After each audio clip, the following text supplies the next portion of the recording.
So I'm joined with WNY Commissioner FiorD'Aliza Frias. Commissioner, so there's been a lot of shakeups in the parking authority. You resigned about 9 days ago. Richie Rivera's since been fired. You've since been hired by the county. So I just wanted to see if you could tell me why you decided to resign and pursue a new opportunity at the county level. Just wanted to thank you for asking the question, and I wanted to let you know that the position that I will be filling in at the county is a position that has been vacant for over a year.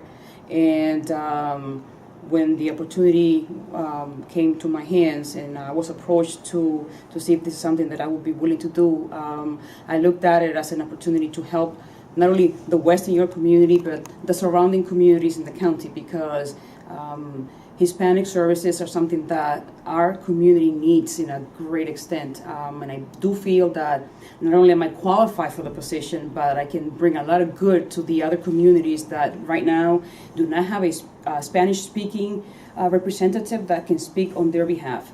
So, the county extended the offer. I accepted it with open arms, knowing that it's going to be something to the greater good of the county, not just for my, I will gain the experience, and I have no doubts whatsoever that it's going to be a little challenging in the beginning, but I have the confidence that it's going to work for the best. The freeholders meeting on Tuesday, the county administrator, Abe Anton, he did give me, well, I should say the public, much to work with. I mean, he said the job description was pretty broad. So could you just tell me a little bit about this position, the confidential aide to the law department in Hudson County? So practically what this particular position will be doing is working with the Hispanic community and doing some outreach programs, also consumer affairs. So if there's anything out there that's right now being targeted to our community and they do not have the means to get knowledge on it, like for example insurance fraud, which is something that happens to a lot of people, also identity theft.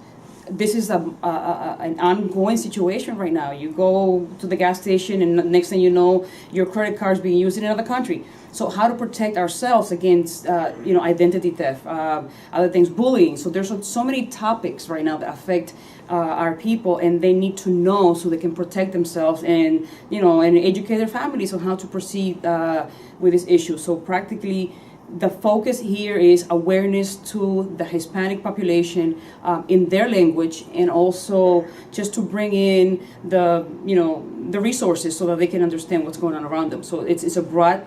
It may be a broad description, but the final description is just helping the Hispanic population protect themselves against things that otherwise they would not have any knowledge of if somebody doesn't reach out to them and explain that to them.